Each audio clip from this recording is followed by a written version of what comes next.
Kempire is brought to you by the Kempire After Dark Tour is officially here. We just had a sold-out show in New York City back in January and a sold-out show in D.C. just a week ago. Now we're coming to Philly. Philly, March 7th, we will be in your city and surrounding areas. So if you are living in the surrounding area near Philly or will be in Philly on March 7th, get your tickets now for our live kitchen table talk, all kinds of hot topics, and reality TV conversation. And just announced, Nashville tickets are officially going to be on sale this Friday, February 23rd, for our Nashville show in July. July 11th, we'll be in Nashville. July 12th, we will be in Atlanta. Before that, we will be in Boston, May 30th. And I know a lot of you are asking, when are you coming to my city? Well, we are announcing cities as they're confirming, and we will be announcing more cities to come. I just heard about another West Coast place, so stay tuned. Make sure that you're following me on all socials so that way you don't miss out when those cities are announced.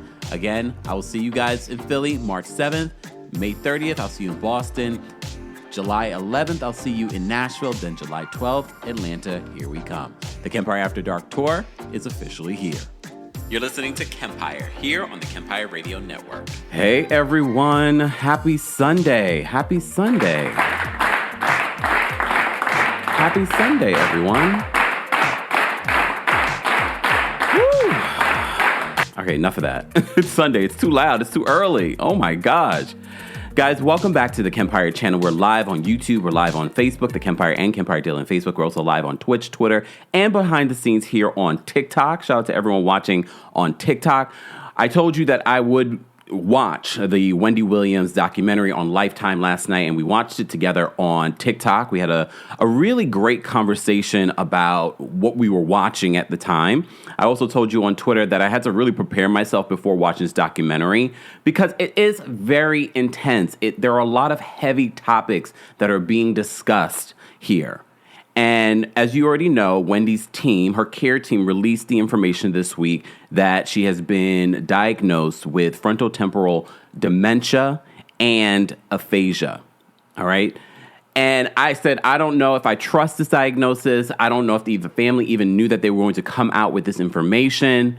But after watching the Where is Wendy Williams documentary, it's hard to deny what is going on with Wendy Williams. I want to preface this by saying we are not experts in alcoholism. We are not experts in dementia or brain issues or mental health. We are not.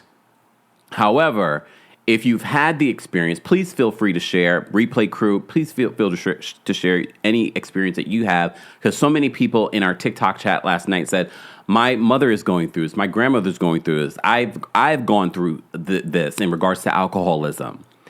So we're going to talk about some heavy topics. So if this is triggering to you today, I just want to give you a heads up. I am going to go through some of what went on in the Where is Wendy Williams documentary, and I'm going to be critical. We're gonna laugh because if you are a real Wendy-nista, a real Wendy Williams fan, then you know she's taken some of the darkest things in life and made it funny or made it humorous or made it a little bit lighter. And we're going to try and do that as much as we can. We're going to try and do that because there are some heavy topics. But Wendy Williams, just naturally, she's not a comedian, but she's just naturally funny. So there are moments in the Where is Wendy Williams documentary that you can't help but giggle, or you can't help but be like, oh, there goes Wendy. There goes Wendy.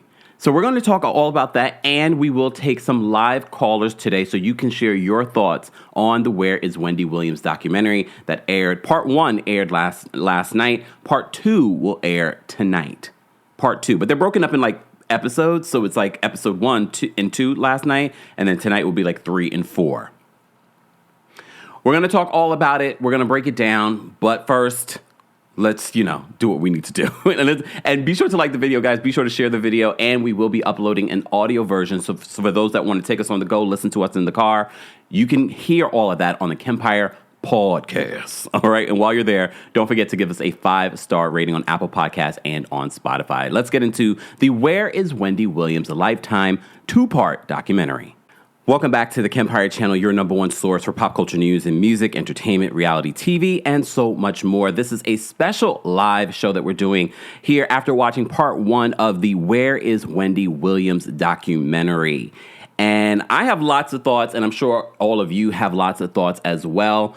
Buckle up, go grab a snack, get something, because like I said, if this is too heavy for you, please feel free just to step away. Look, I appreciate all of the love and everyone here, but if it becomes too heavy for you, if you're feeling physical reactions to what we're talking about, please just take a break from this, because I will too. I already did what I needed to do in my space. I always cleanse my space. I put some incense. Last night was a full moon in Virgo, Google Schmoogle, whatever that means for you.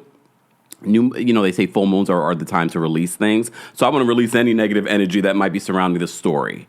Even after last night of watching this on Lifetime, I was like, I told everyone, I said, go in the shower, go cleanse yourself, use water to kind of just cleanse yourself from the energy, because the energy around this documentary is heavy. I don't want to say that it's negative.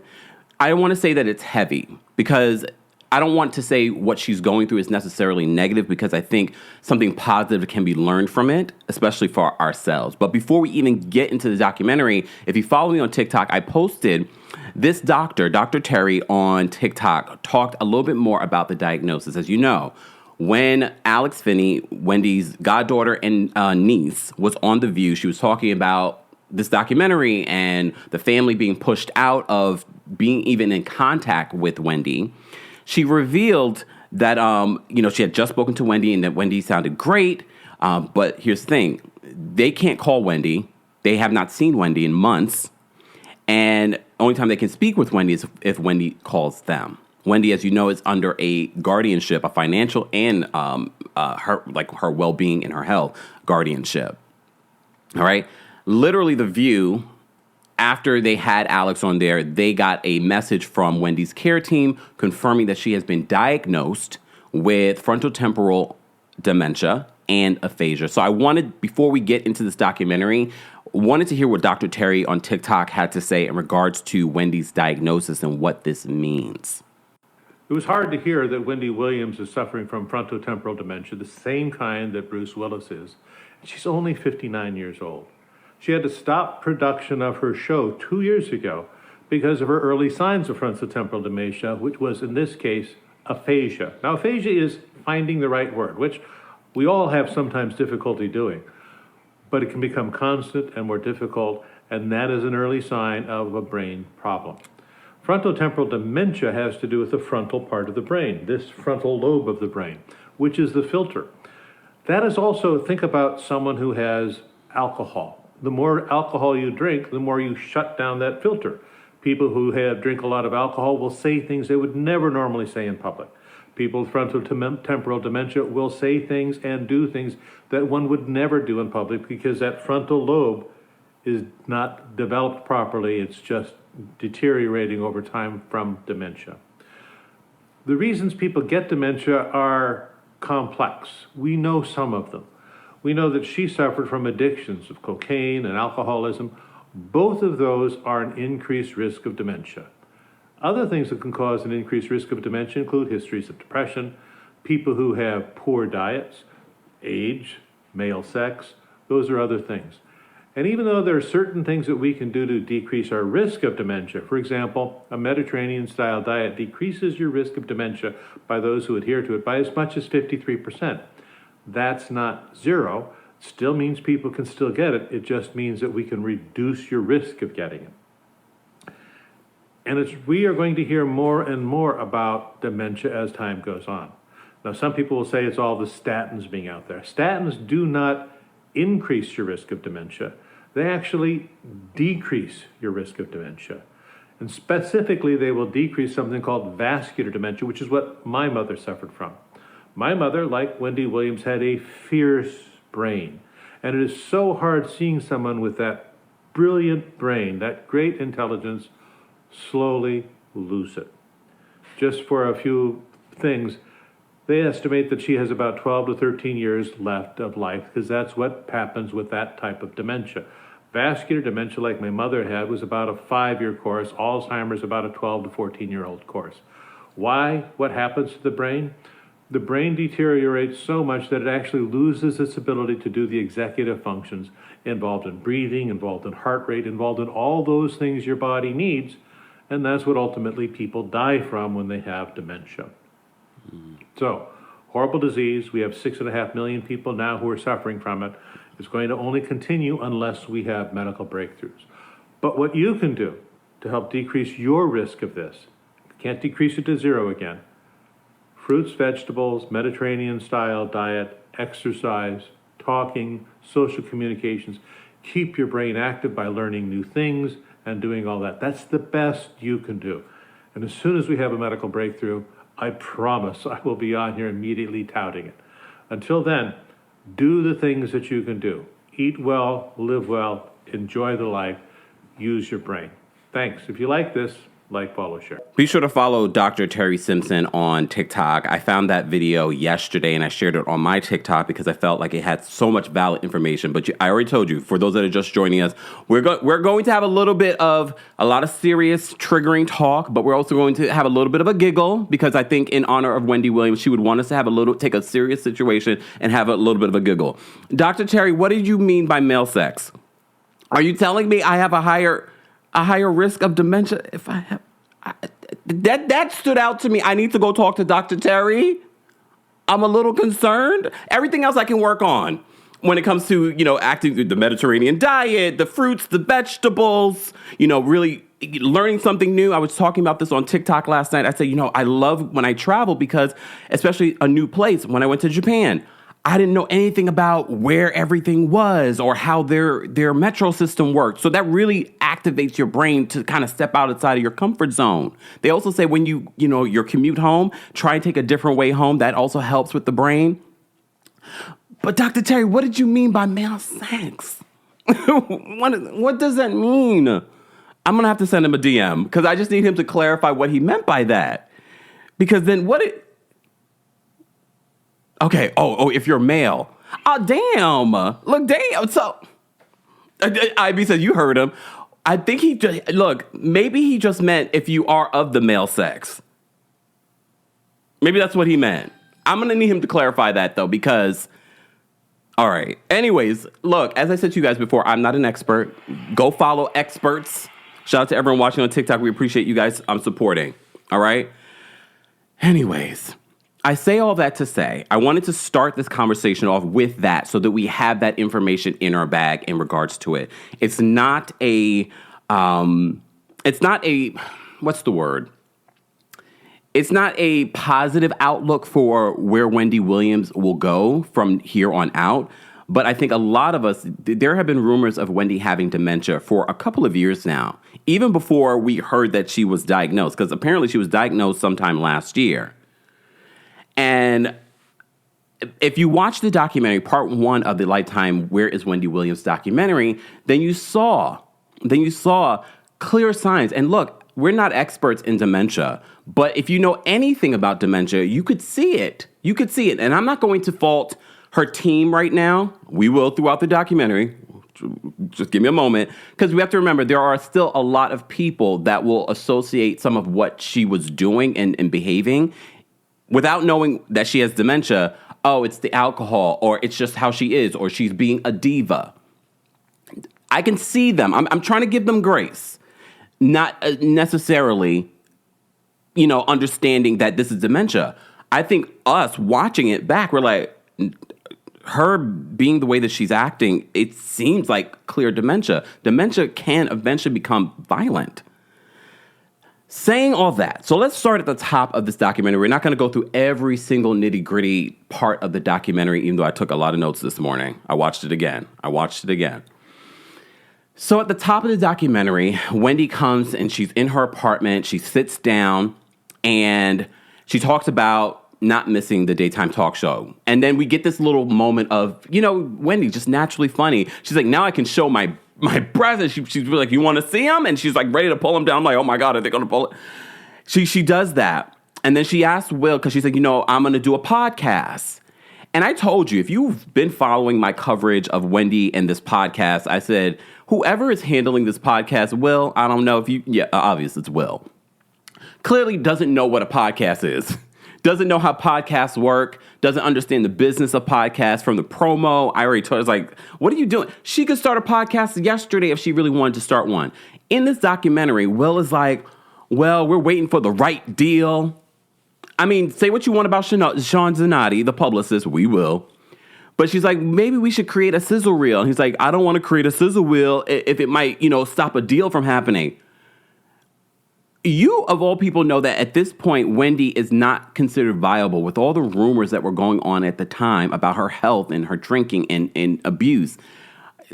No one wanted to touch her. She was just, at the time, kicked off of her show because she wasn't showing up. So you trying to get a podcast deal and you're not willing to show she's still viable says a lot to me. Or says that you have no idea. Wendy says to him, will people be able to see me in a podcast? He's like, yeah. No, she said, will I be able to see the people? Of course, people, you can, we do visual versions of our podcast, so you're able to see me when I do a podcast. But she says, will I be able to see the people? And he's like, yeah. Sir. Live. Yes, you could do a live podcast, show like we've done recently, live podcast shows. But in all honesty, most of the time with a podcast, you're not seeing anything or anyone. Yes, they could see you because you'll do a video version of it, but she can't see the people. So either he doesn't know what he's talking about, or he's just saying things to say things. Okay, I say all that to say. So at the top of this, they talk about that. Wendy gets emotional saying that she loves Will. And I had an aha moment last night watching this documentary because Will Selby seems to be the only person that Wendy's able to trust in this moment. But if you've been following Wendy's career, if you know a thing or two about Wendy's career, Kevin Hunter Sr., Kelvin, a.k.a. for those that don't realize his real name is Kelvin, her ex-husband, came in at a time when she wanted protection. She always wanted to be married. She wanted to have a family. That's really the most important thing to her, all right? So I had an aha watching how Will worked with Wendy and how she trusted him and how he seemed to be the only one to be able to calm her down. I think in her mind, she looked to Will as Kevin. I don't know if in her mind she thought that was Kevin, her ex-husband, or just he represented that for her, and that's why she trusted him only. Like, she didn't trust anyone else. She didn't trust anyone else in that situation. All right? And again, is she trusting the wrong person? Is she trusting the wrong person? Well, we're going to unpack that. But I literally had an aha by the end of this document, and I said to me, oh, so she probably, in her mind, Will Selby has the same energy as Kevin Hunter Sr., her ex-husband. Maybe. Wendy does talk about her sister Wanda. We didn't see Wanda in part 1 of this documentary, but we will see her in part 2 of the documentary. And she talks about her relationship with drinking. She says she loves drinking. She doesn't see anything wrong with her drinking. But she says Wanda doesn't like the fact that she drinks. So this is part of the reason why her family has sort of been alienated, at least originally, before the recent guardianship and things like that. All right? So she says, she loves drinking. And then they start talking about her going to a wellness center. And she's just like, I don't want to talk anymore about this wellness center. Apparently, Will had sent her there. Okay. So along with that, for those that are just joining us, we're talking about the Where is Wendy Williams documentary. We still don't know where Wendy Williams is. We've heard in the middle of the filming of this documentary, she ends up going to this wellness center, and that's where the documentary ends. All right? And again, I remind you, the family, Wendy's family, has they have no idea where she is. They can't call her themselves. Alex says that she'll call a facility, and they'll be like, no one's here by that name. So I think they know where this facility is, but they can't get in contact with her because Wendy is under a guardianship, both financial and in regards to her health. They have no control over any of those decisions. So I'm assuming that when we found out about her diagnosis is when the family found out about her diagnosis. or they knew about her diagnosis and the release of that information was out of their control. All right? So here's the like key moments that we get with Wendy. Wendy meets with this trainer. Sidebar, that trainer was fine. He was fine. Come on. Can we have a little bit of a giggle today, please? We need to lighten the mood. He was fine. But then we have this moment with Wendy, she's trying to get her like the feeling back in her legs because, she has the lymphedema, lymphedema in her feet. So she doesn't have any feeling. She has like 2%, she says, at this point. 2% in her feeling. 2% in her feet of feeling. So she meets with this trainer and she's like, I don't want to do that. I don't want to do that. I don't want to do that. But he's saying that he needs to work with her maybe 4 to 5 times a week in order to see improvement in regards to her body. So he starts moving things. He's like, oh yeah, push a little harder, push a little harder. Wendy Williams is still in there. Wendy Williams is still in there and still just unintentionally funny.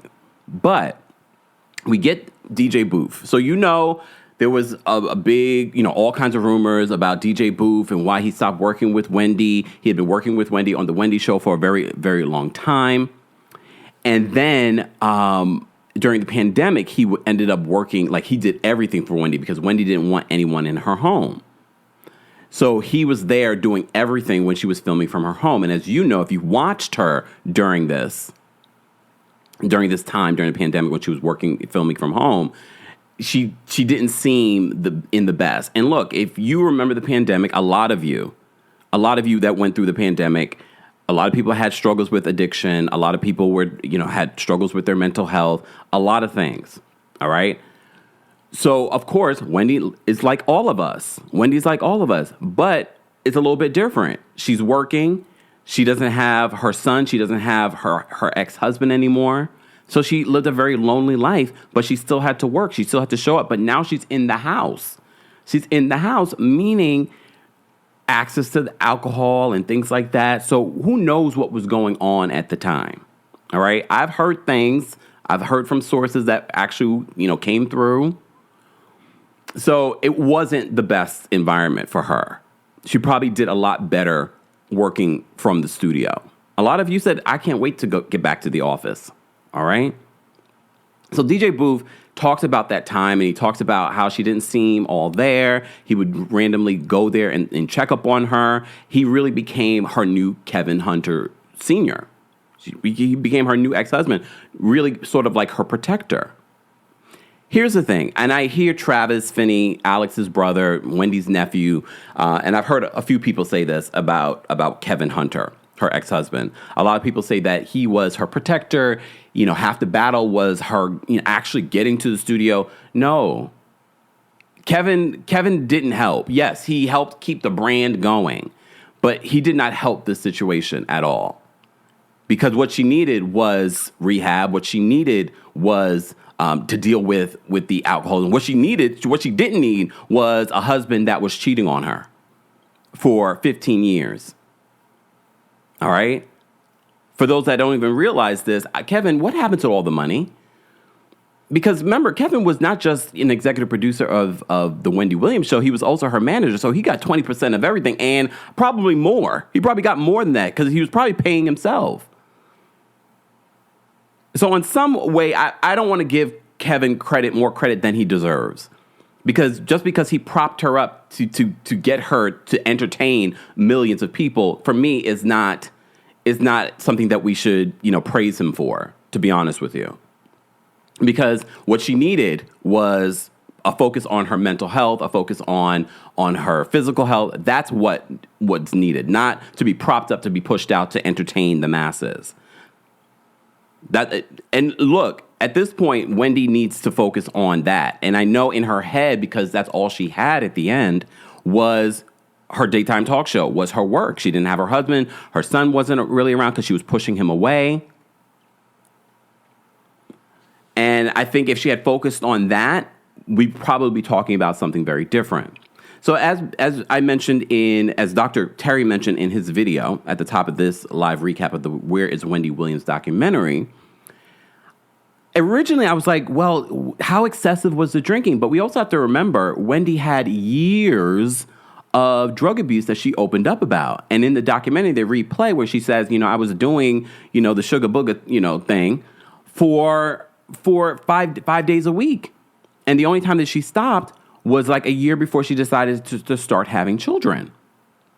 All right. So we have to keep in mind that years of abuse probably did not help with what she's dealing with now. And it sounds like the drinking, according to Kevin Jr., he says that she would spoil him and give him everything that he would want in order to kind of make up for the alcoholism. So it sounds to me like she had been drinking and it became unmanageable recently, but she may have been drinking for years before this. But at the time, it was manageable. So the combination of years of drug abuse, the combination with the alcoholism in recent years did not help. Did not help with this recent diagnosis of frontotemporal dementia and aphasia. All right. So DJ Booth talks about working with Wendy and being in the home and then her fainting on air. Sidebar, who do we have to talk to so they can take that GIF down of her fainting on air? That's not funny. Every time I see that GIF, when I look up for Wendy Williams GIFs, that one comes up. Twitter, who do we have to talk to have that removed? That wasn't funny at all. That was literally someone in the throes of addiction, in the throes of a physical incident, fainting on air. Every time I see it, I'm just so disturbed by it. We don't know exactly what happened in that moment. Dehydration, who knows? But it seems as if that's when she started talking more about her health issues, but we still didn't know. There were a lot of speculation. But she talked about her Graves' disease. She talked about the lymphedema in her feet. All right? And as you can see in the documentary, Wendy's getting ready to go out, and she gets really upset with one part of her management team, the woman in her management team, and she says, "I don't care for her," because she's trying to get dressed and she doesn't like what she's suggesting. Then the nail tech comes in to do her nails, and Wendy really is in Wendy mode, and she's like, "Oh, do you want to get married? Do you want to have kids?" And then she flips, and then she's just like, "Oh, the nail tech is stupid." And look, I know some people are like, "Oh my God, Wendy's mean." We have to remember, with this diagnosis of dementia, this is not surprising. This is not surprising. People with dementia can not only go from saying and being mean, they can also get physically violent. All right? So we have that moment. Will Selby says that he isn't concerned necessarily about her mental health. He says, "I'm not going to say I'm concerned like I'm worried about her." He says that he doesn't know if there's something special in her water, alluding, because he's thinking maybe it has more to do. I'm giving him grace. I think, because again, no one's expert unless you've been or done the work in regards to dementia or things like that. Maybe he's not realizing that this is what's happening. Okay? He's thinking that, oh, she's being this way because she's drinking. All right. So he mentions that Wendy talks about, after being prompted by Will, about her drug use, and that's when we found out she had been using drugs for like 5 days a week. So he asked about that, Will, and I noticed something that she says in this, that she wanted to retire by the time she was in her 50s. Technically, she really did. Be mindful of the things you say in life. Be very specific about what you want, all right, and how you want it. Because she talks about how she wants to be retired in her 50s. She ended the Wendy Williams show in her 50s. She has not worked really since, despite them trying to make her work in this documentary. And in this conversation about her past drug use, she also talks about how the reason why she stopped. She kind of stopped when she started dating Kevin, but then she really stopped when she decided that she wanted to have a family and have a baby. And she says she stopped like a year before. And anytime they bring up her son, Kevin, she gets really emotional. So they start talking about her son and her relationship with her son. Then we are introduced to her nephew, and he talks about his relationship with Wendy and how they related, because they sort of like the black sheeps of their family. All right, because we don't really know too much about Travis, but Travis speaks a lot in part 1 of the Where is Wendy Williams documentary. Okay? So we also get, and again, if you're a Wendy-nista, you know all the characters that are in this documentary. Regina, her longtime friend. She's talked about her on the daytime talk show, but she always used to talk about her on her radio days. So Regina talks about Wendy in this documentary, and she talks about Wendy finding out about Kevin's affair. And when she went into the sober house, and remember, she went on the Wendy Williams show and admitted that she was living in a sober house. When she was in the sober house, and in the original documentary she did with Lifetime a couple of years ago, she found out that his side piece, she knew about the side piece. She had known about the side piece for a very long time, but the minute he had a baby with the side piece, she said she was done. And she told him that she was done because he had called her to tell her that the side piece, Sharina Hudson, had the baby. All right?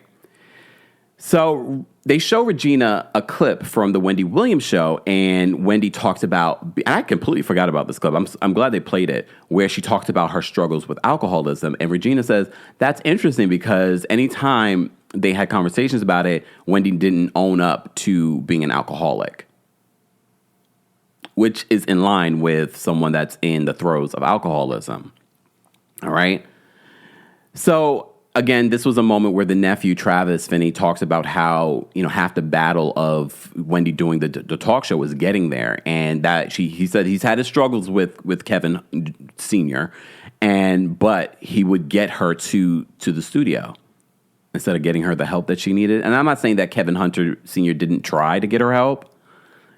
Again, the intention behind that, the motivation behind that, again, people are being paid. This is why sometimes it's not good. Sometimes, more times than not, 9 times out of 10, it's not good to have your husband manage your affairs, because then it becomes such a blurry line.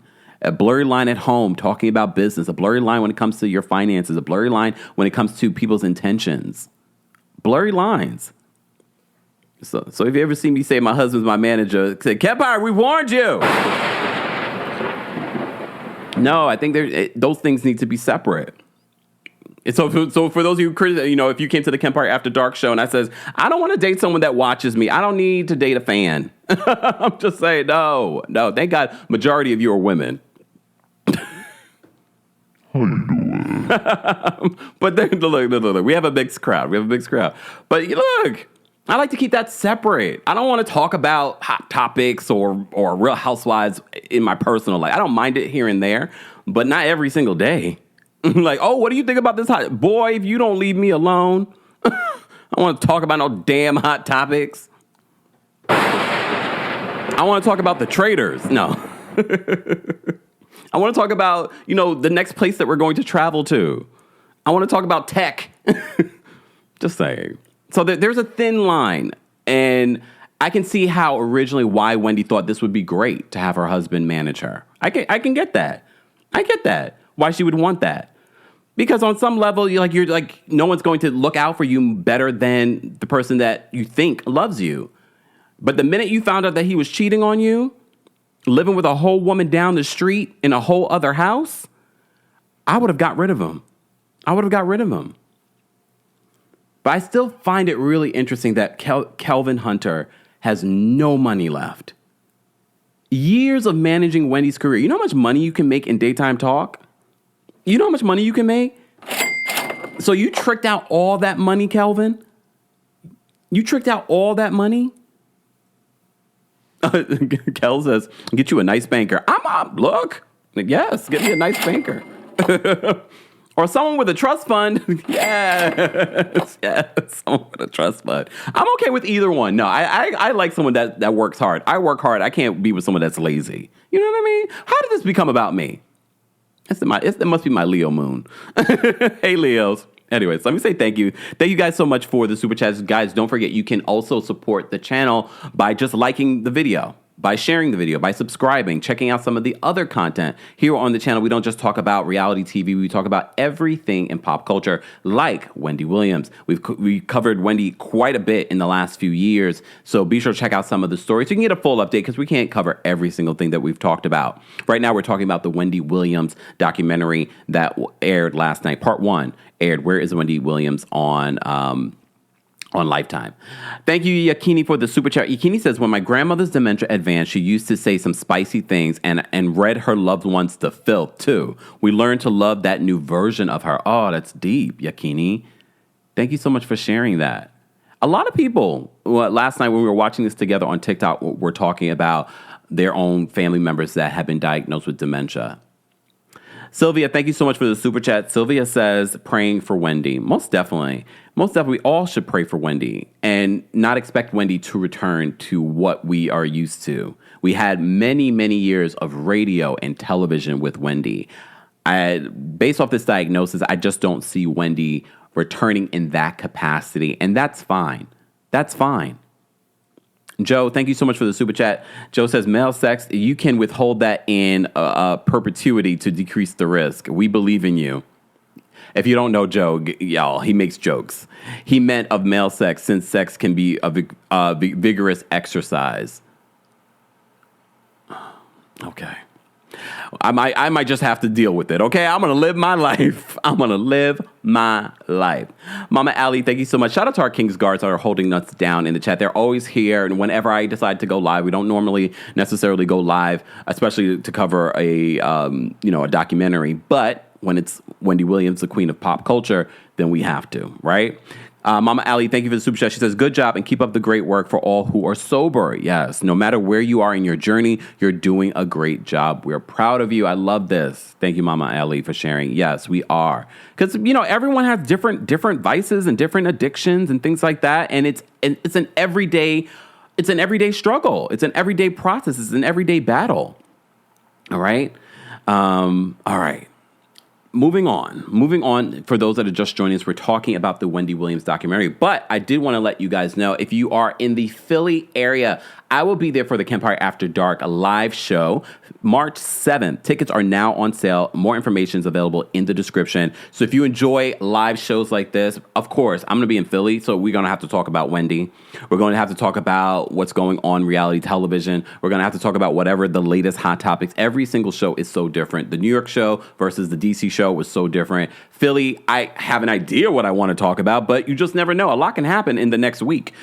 So stay tuned. If you live in the Philly, South Jersey area, or will be in Philly on March 7th, come see the Kempire After Dark live show then. All right, go get your tickets today if you haven't already. All right, see you guys very soon. We will be coming to Boston, Nashville, and Atlanta. Those dates have been announced. More information is available in the description. And again, if you want to take us on the go, you will be able to take this live recap of the Where is Wendy Williams documentary on our podcast, Kempire, on Apple Podcasts and on Spotify. While you're there, don't forget to give us a 5-star rating. And if you haven't already, be sure to subscribe. Become a subscriber of the channel because we cover a lot. We cover a lot. We do a lot. All right?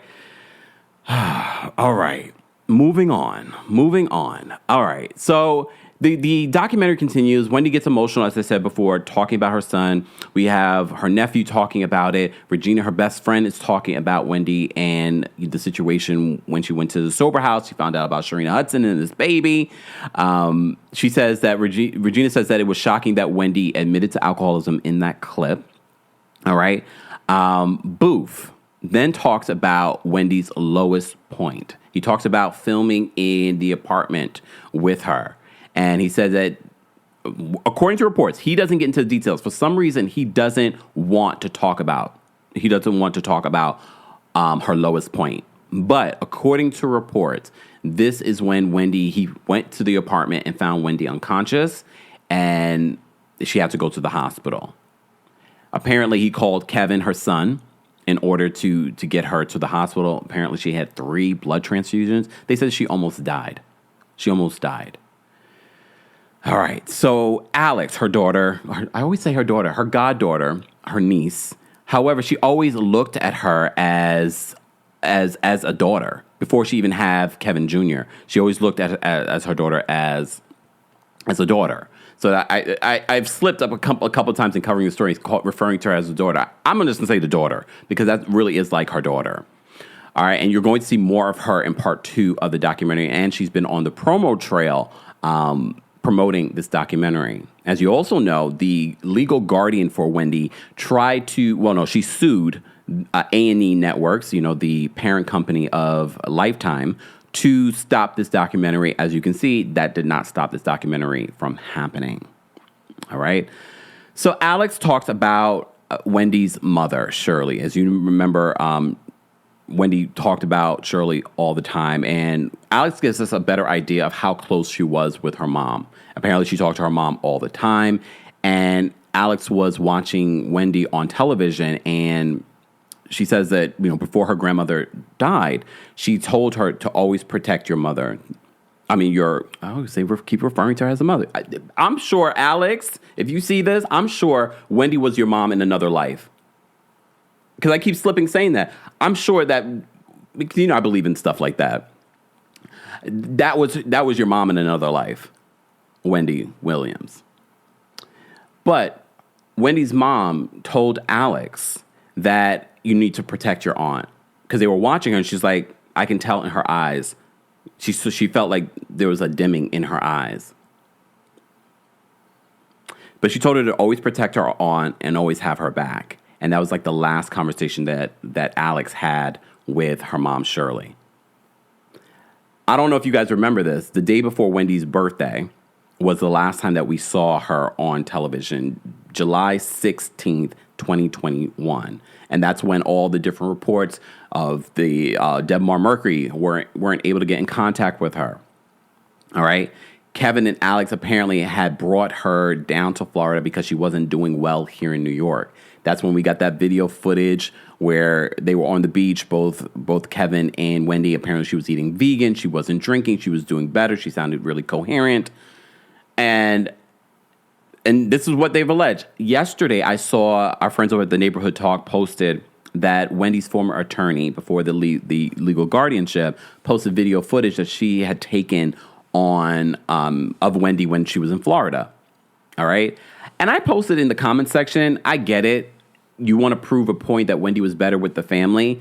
But at the same time, I would much rather her son release that video footage than someone that worked with Wendy. I get what they're trying to do in the narrative they're trying to paint. I get it. But at the same time, I'm like, you worked for Wendy. You were an attorney. What happened to client privilege? And, for me, maybe because I used to work for a law firm for a very long time, I'm just sort of like, I cringe at it. I'm like, I'm uncomfortable with someone that was employed releasing this information. Maybe she got permission from Kevin, but again, I would much rather you release this, Kevin Jr., or the family release this, than you, as someone that was my attorney. Just saying. I say all that to say, the Wendy Williams show was canceled, and Alex says that she had to break this information to Wendy, and it took weeks, months for Wendy to really understand that the Wendy Williams show had been canceled. All right. Wendy also opens up because there were rumors. They're confirming a lot of the rumors that were out there, that there was some sort of distance between Kevin Jr. and Wendy, and that she wasn't talking to him, and it was basically over her drinking. He doesn't like the fact that she drinks. He said it in that Sun interview that she can't drink. When she drinks, it affects her very differently than anyone else. So he doesn't like it when she's drinking. He's like zero tolerance. She doesn't like that. Part of the reason why she pushed him away. So we get this scene where Will Selby and their team take Wendy back to Asbury Park, where she grew up. Then they take her back to Wendy Williams Way, where they named the street after her. Sidebar: why did that neighbor say, "Oh, since you're hanging on my pole, madam, that pole on the street does not belong to you"? Anyone notice that? I noticed the weirdest things. I was like, your pole, that pole is street property. That pole, you do not own that. You do not own that, okay? But anyways, and then also you want to take a picture, but you never really watched Wendy. I always find that interesting. If you're not a fan, why do you want to take a picture? Look, if you're not a fan and you never really watch what I do, why do you want to take a picture? Oh, just because of someone you know is famous? Okay. I'm not dogging out that person, but okay. Okay. Just saying, just random thoughts. That's what I'm here for. This is what the recap is, about my random thoughts. So they end up going, because Wendy is asked, oh, I used to live over here. And they're like, no, I think you live down there. So Wendy clearly doesn't remember where she lives. Teresa says Karens are everywhere. You're right. You're right. I just random. I was like, what? What do you mean your pole? My goodness. I'm going to do that in my neighborhood. Get off my pole that's outside. Anyways, I say all that to say, so they end up going to her old childhood home. Look, here's the thing. I had two feelings about the team taking her, filming this moment. I think they wanted to have a scene. They wanted to go back to the neighborhood. But in the same breath, I'm like, is this helping her by going back to the neighborhood? Is she feeling good about going to her neighborhood and feeling important? And she likes being famous. Okay. But at the same time, I felt it was exploitive. We have to film a scene. Let's push her out there. And that's always been my critique of the people that were around her. They just kept propping her up, pushing her out there to work when she didn't need to work. They needed her to work because they didn't have access to her money because the financial guardian wasn't going to pay them. All right?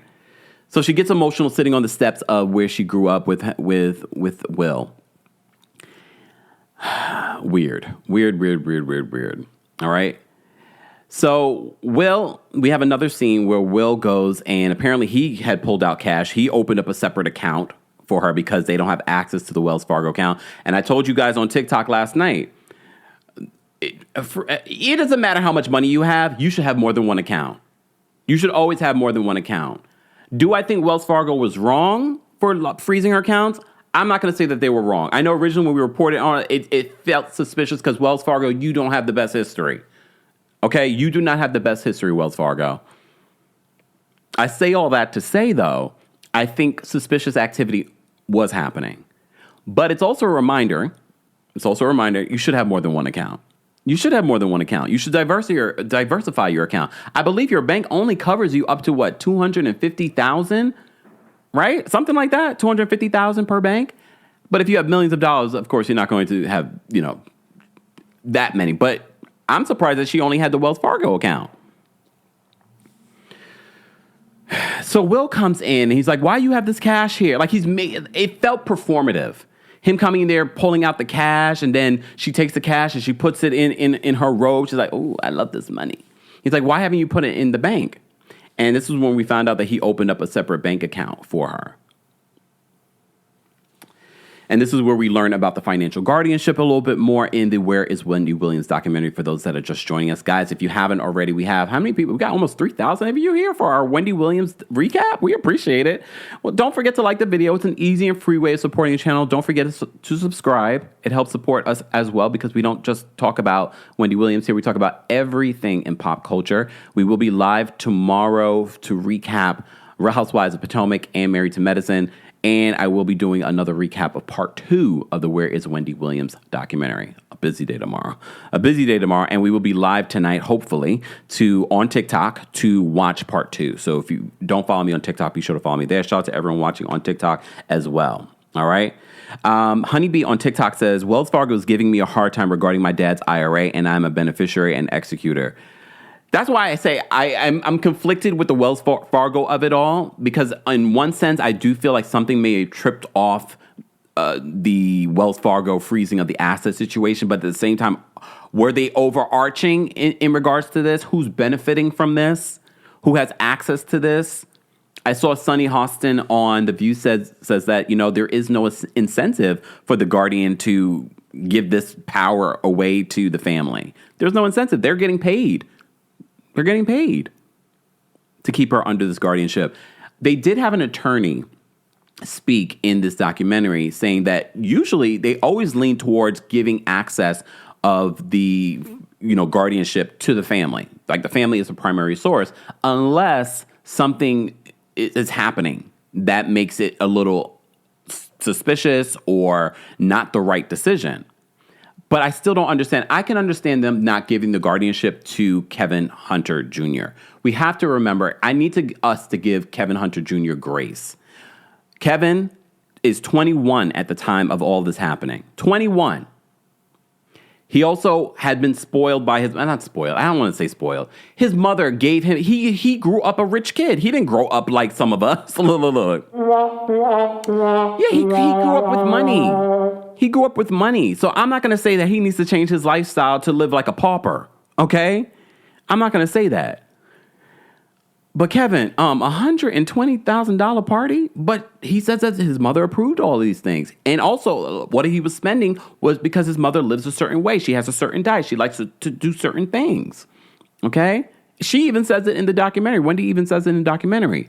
Apparently $80K for his apartment. But this is where it got me, Kevin. Kevin, $100,000 for Uber Eats?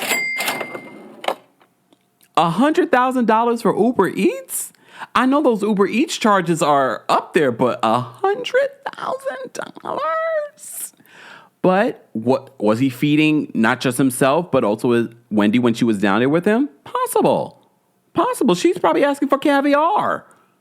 Well, no, technically, if she was eating vegan, you can't eat caviar. But you know what I'm saying, okay? So, again, we have to keep in mind this whole guardianship situation is under seal. We have no idea what Wells Fargo or what the court knows. It's important to note that. But here's the thing. I understand maybe Kevin Hunter Jr. not being the guardian, even though he was the power of attorney before this situation happened. He's young. But there's Wanda. Wanda, who's an attorney. Wanda, who older than Wendy. I could see Wanda.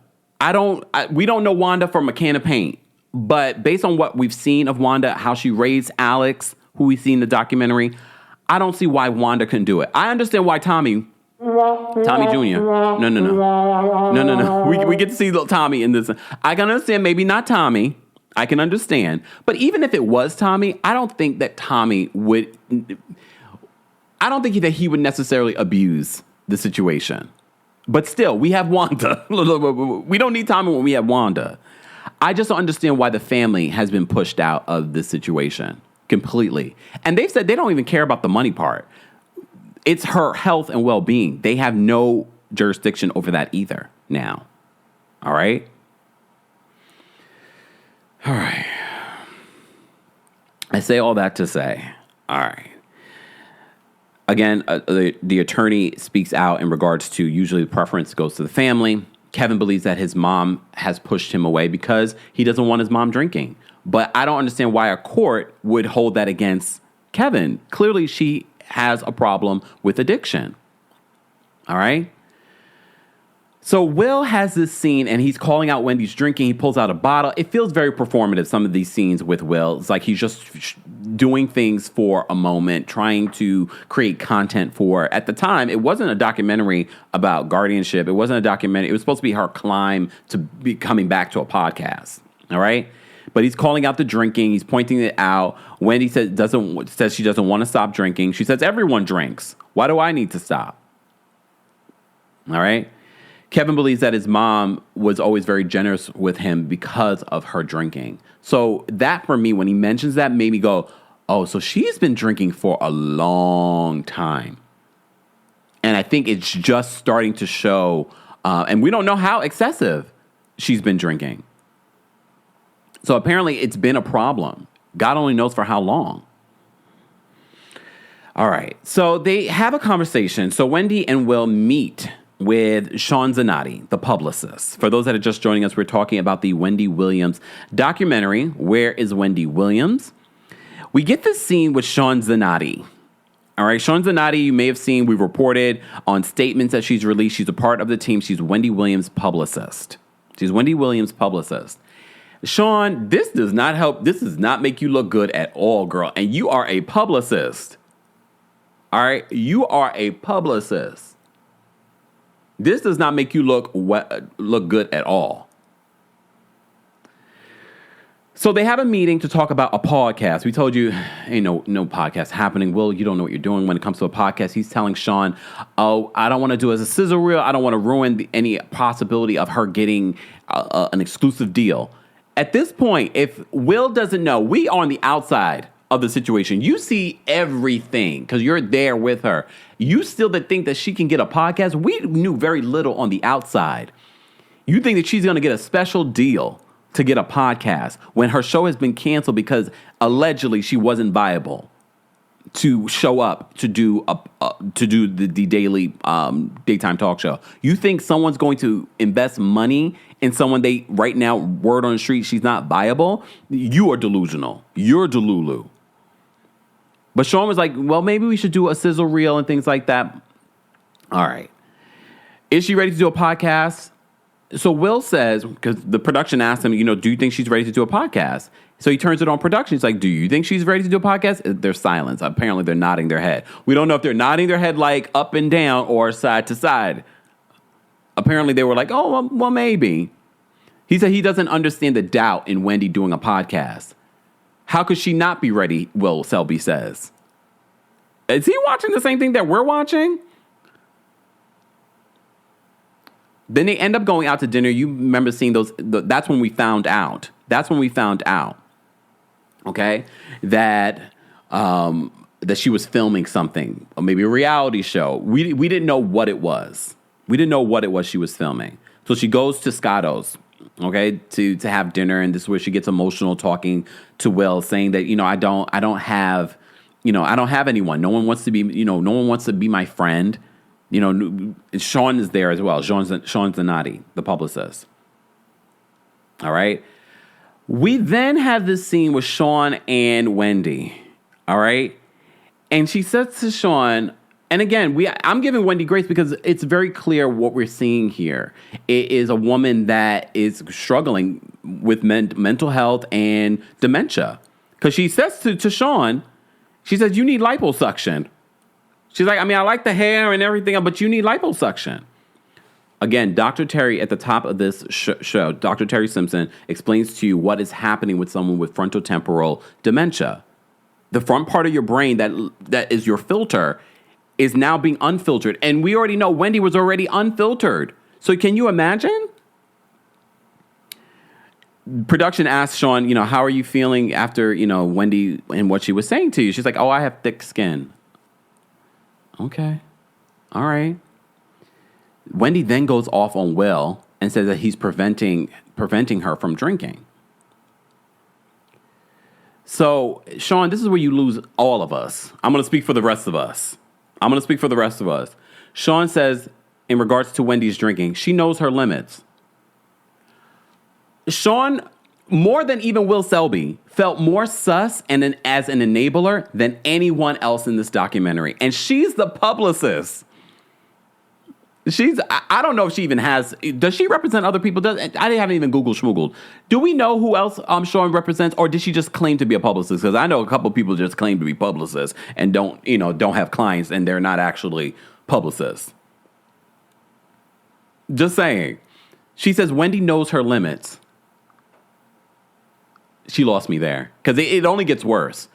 So Wendy in this scene says, I want to sell some stuff. So her and Sean go into the closet to pull out stuff.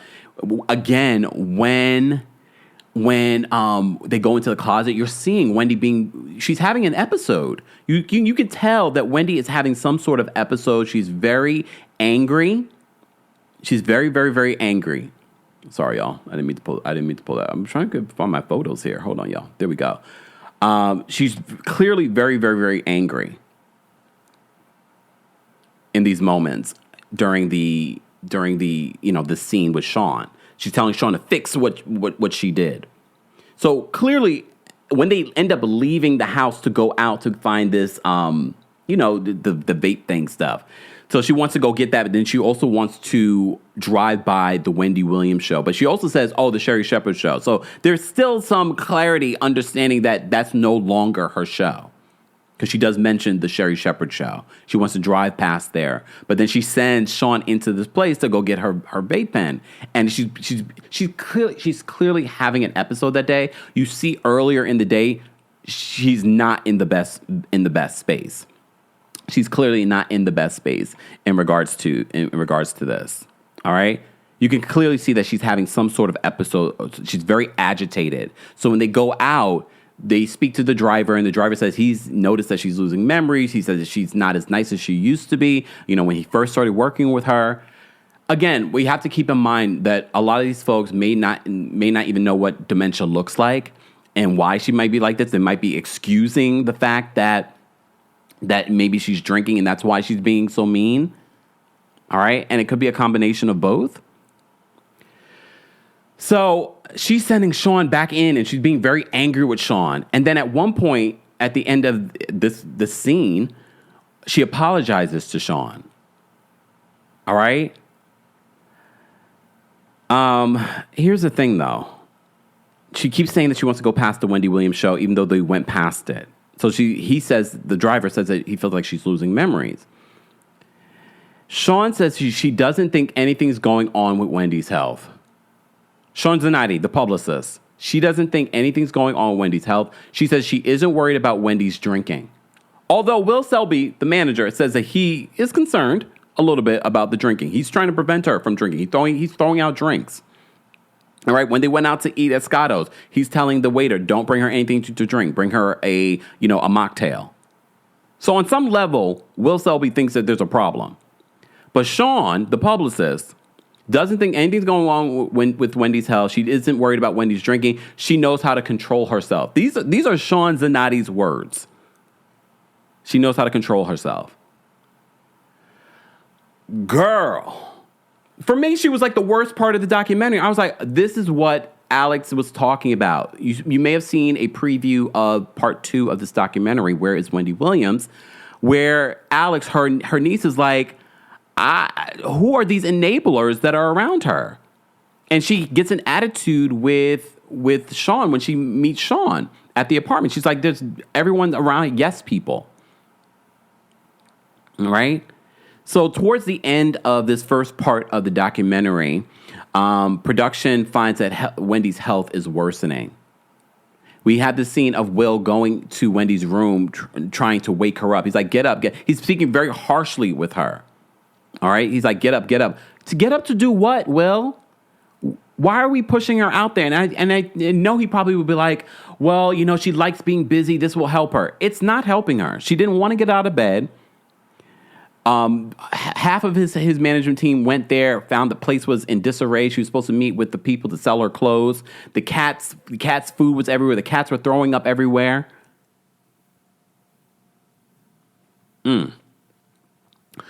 The Crooks Nook, thank you so much for the super chat. They said, I was in two minds about this documentary. Now seeing, I'm hoping it will make a case for Wendy's family to gain guardianship. And I think that's part of the reason why, very good comment. Thank you so much for the super chat. I think that's part of the reason why the current guardian was trying to have this documentary stopped from being shared. I still do not understand. I can understand Kevin Jr. not right now because he's young. He's young. Maybe he's not in the right space right now to handle it. But his aunt Wanda can. Even Alex. Alex is grown. Alex is 30-something years old. I think she could also be able to handle it. There are people within this family, of Wendy Williams' family, that could clearly be the guardian of her health and her finances. I don't know what is in these sealed documents. I think it's very convenient that these documents are sealed, but hashtag free Wendy Williams, hashtag free Wendy. We know the guardianship and conservatorship, for those that might be confused, every state talks about these things differently. So it's the same thing that it is in California. It's just called something different here in New York. So it is basically a conservatorship that Wendy is under.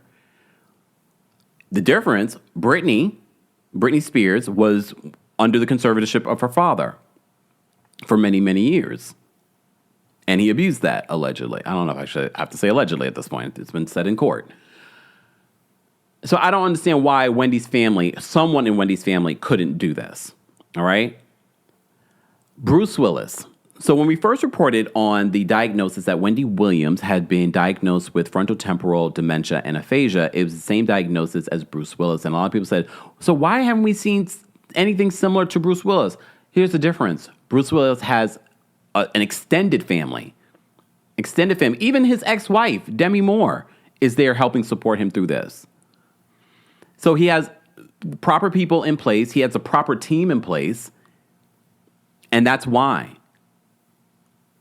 So there are a variety of reasons. We were talking about this last night on TikTok in regards to what may have triggered this for like Bruce Willis. Or look, there are a variety of things. Alcohol, drugs, but also trauma can trigger dementia of this nature. Again, we're not experts in this, but I'm glad that we are having a conversation about this because I'm sure someone that's watching this and maybe has a family member, or maybe they are the person and didn't realize that this is what they might be experiencing. With the treatments today, you can slow down what's happening, but as Dr. Kerry Simpson said, it eventually will just worsen. But you need the proper care around you. And maybe right now Wendy is getting the proper care. Maybe she is. But I still feel like the family needs to be involved. There's no reason why the family doesn't know where she is. All right?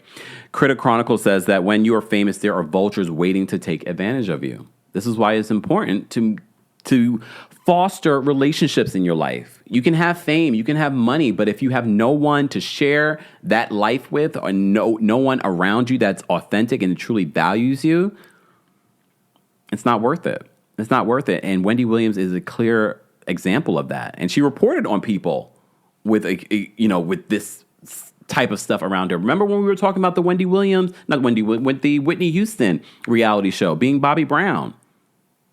Or the interview that Wendy did with Whitney at the time.